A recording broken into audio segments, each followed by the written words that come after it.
자, 18번 농구공을 60도의 투사 각도와 8m/s의 초속도로 투사하였다.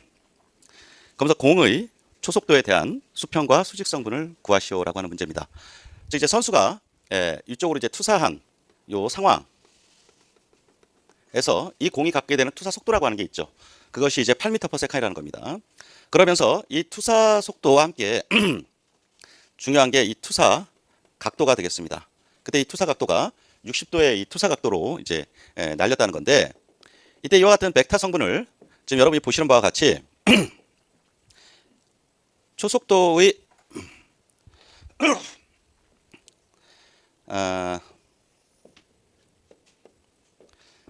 8m/s의 속도가 투사가 되었을 때 이것을 좌표 계상에서 x와 y축으로 분해할 수가 있어요. 그것을 우리는 수평 속도, 수직 속도라고 칭하는 것이죠. 그래서 그 부분이 지금 여기에 VH 이렇게 표현되고 있죠. horizontal velocity입니다. 즉 수평 속도를 VH라고 좀 표현하고 있는 거예요. 그 다음 이쪽에 VV 이렇게 돼 있죠. vertical velocity예요. 수직 속도예요. 그러니까 수평 속도와 수직 속도적인 측면을 이렇게 분해를 한 거죠. 그래서 결국은 이것은 하나의 투사된 속도를 두 개의 성분의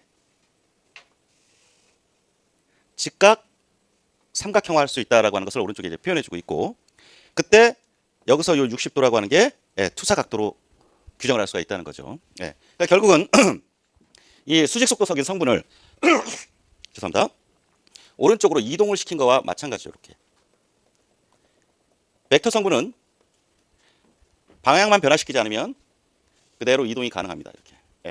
그 상황에서 이것이 이 상황인 거죠.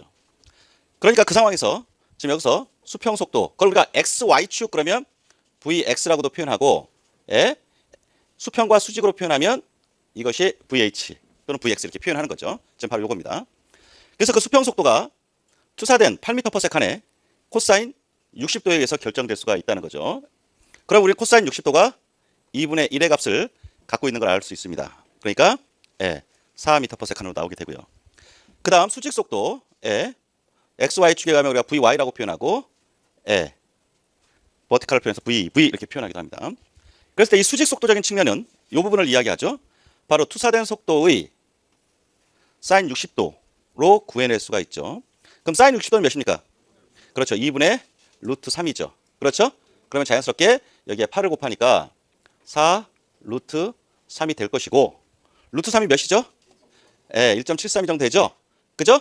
그것을 곱하면 약 6.9 정도가 나온다라고 하는 것을 여기서 표현해주고 있는 겁니다.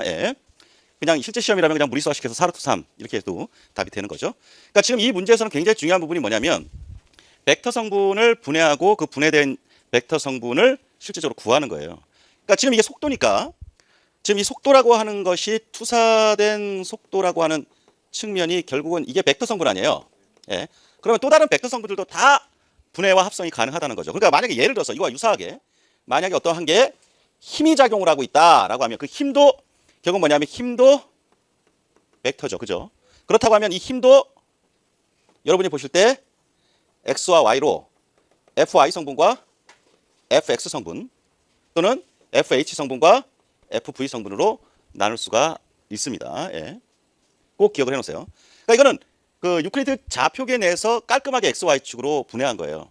근데 예를 들어서 만약에 이렇게 되어 있다. 어떠한 하나의 성분이. 그럴 때 만약에 또 하나의 성분은 이렇게 되어 있다라고 칩시다. 그러면 이것이 만약에 F1이고 이것이 F2다라고 하면 이것이 만약에 수직 성분을 갖고 있다.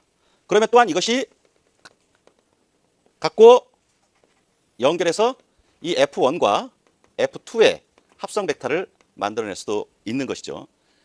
그러니까 성분과 성분이 수직이 되면 되는 겁니다. 반드시 XY 축에 맞출 필요는 없어요. 그리고 또한 요 하나의 단일한 F1 성분을 만약 본다면 이 F1 성분을 분해할 수도 있죠. 그러면 이 F1 성분 자체를 예를 들면 X와 Y로 이렇게 분해할 수 있을 거예요. F2도 마찬가지입니다. 그럼 이 F2도 이렇게 분해할 수가 있는 거죠. 그러다 보면 이때 이 Y 성분적인 측면과 X 성분적인 측면에 또한 합성이 가능한 거죠. 같은 방향으로 가고 있다. 그러면 이 성분적인 측면은 이것을 예를 들어서 이동을 이렇게 시킨다면 요 위로 이렇게 붙을 겁니다. 이렇게. 그렇죠? 예. 요거와 요거는 서로 어때요? 반대 방향이죠. 그렇죠? 그러면 요 성분을 요렇게 하면 요렇게 되지 않겠습니까? 그러면 서로 반대 방향이기 때문에 남는 성분은 예를 들어서 요 정도가 될 거예요. 그러면 지금 여기에 합성된 부분과 남는 부분, 요 부분을 또한 이렇게 해서 요 두 개의 합성 벡터가 이렇게 가는 거죠. 그래서 각각의 단일한 벡터를 분해할 수도 있고 각각의 벡터를 바로 합성할 수도 있고 예. 이 부분을 우리가 기초연 때 충실하게 공부를 했었습니다. 그래서 이와 같이 이 벡터 성분적인 측면에 대한 합성과 분해는 응용하여 시험에 나올 수가 있기 때문에 아마 시험에 나온다면 가장 대표적인 게 속도와 가속도, 그 다음 힘 이렇게 크게 세 가지가 가장 우선적으로 중요시 되지 않겠나 이런 생각을 하게 돼요. 예, 그 부분 꼭 머릿속에 기억해 놓으십시오.